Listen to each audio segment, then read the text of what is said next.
İYAŞ eski Yönetim Kurulu Başkanı Bahattin Şenol, FETÖ'ye üye olma suçlamasıyla 13 Ekim 2016 yılında gözaltına alınıp tutuklanmış, mahkeme sürecinde serbest bırakılmıştı.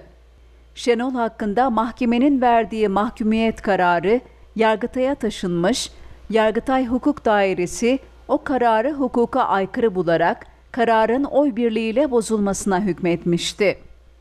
Yüksek Mahkeme dosyayı yeniden görüşmek üzere Bölge Adliye Mahkemesi'ne gönderdi.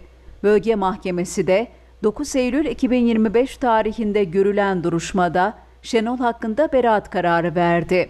Böylece 9 yıllık hukuk mücadelesinin ardından mahkemenin kararıyla Şenol'un suçsuz olduğu ispatlanmış oldu. Bahattin Şenol hakkında verilen beraat kararı İYAŞ ortakları ve çalışanları tarafından sevinçle karşılandı.